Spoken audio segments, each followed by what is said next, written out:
Welcome to the Deep Dive. Today, we're looking at really one of the most striking political rises in recent times. How Vladimir Putin went from basically an unknown bureaucrat in '96 to president of Russia just 4 years later, by 2000. And to really get this, you have to understand the backdrop. Late '90s, Russia was, well, it was chaos. Total chaos, yeah. You had this catastrophic financial crash in '98. Corruption was, everywhere. And President Yeltsin himself was ailing, losing his grip. The real power wasn't even formally in the government anymore. It was held by these, informal networks, the oligarchs, of course, and Yeltsin's inner circle, often called the family. The family, right. And what were they looking for? Security.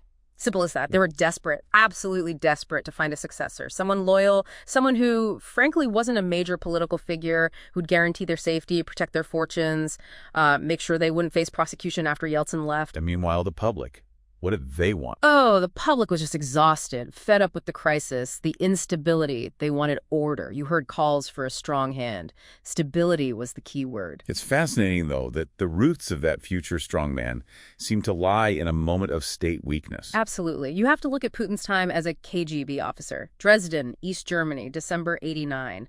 An angry crowd surrounds the KGB building. He calls the Soviet military base nearby for backup for reinforcements. And the answer he gets is pivotal, isn't it? It becomes his defining political lesson. The voice on the line says, "We cannot do anything without orders from Moscow," and Moscow is silent. Moscow is silent. Wow. Yeah, that silence, that perceived paralysis from the center, it terrified him. It cemented this deep belief that if the state shows weakness, it collapses. Period. So he comes back to Russia and starts this apprenticeship in St. Petersburg under Anatoly Sobchak. Right, first deputy mayor. Yeah. And he carefully builds this image, quiet, efficient, businesslike, a technocrat. But that wasn't the whole story, was it? There are other things going on. No, not at all. Beneath that surface, you had some pretty serious corruption allegations. The big one was the 1992 Saleh Commission report. It found he'd overseen this scheme, basically bartering Russian raw materials, oil, timber, metal, stuff like that, supposedly for food imports. Okay. Well, the raw materials, worth something like $93 million back then, they got shipped out. But the food, very little ever arrived. That sounds like it should have ended his career right there. It probably should have. But he was useful. He was loyal to Sobchak, he knew how to manage things, and Sobchak protected him.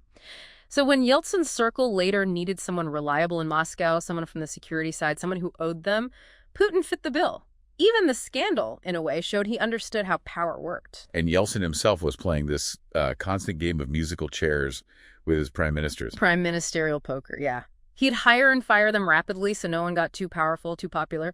But Putin navigated that. He gets appointed head of the FSB, the main successor to the KGB, then secretary of the Security Council. He's clearly the security establishment's guy. Then August '99, he's made prime minister, and Yeltsin explicitly names him as his preferred successor. Yeah. And almost immediately. War. The Second Chechen War kicks off. You have the invasion of Dagestan, then these horrific apartment bombings in Moscow and other cities.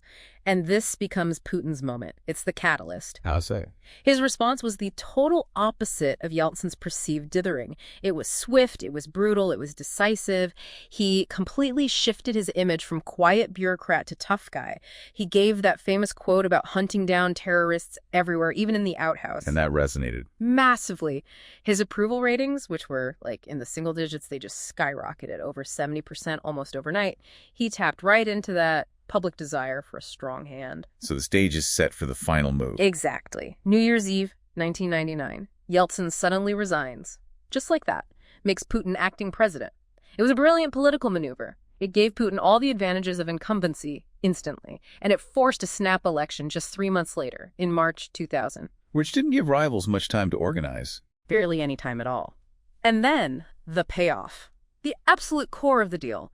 Putin's very first act as acting president. He signs a decree granting Boris Yeltsin and his entire family full immunity from any future prosecution. The quid pro quo.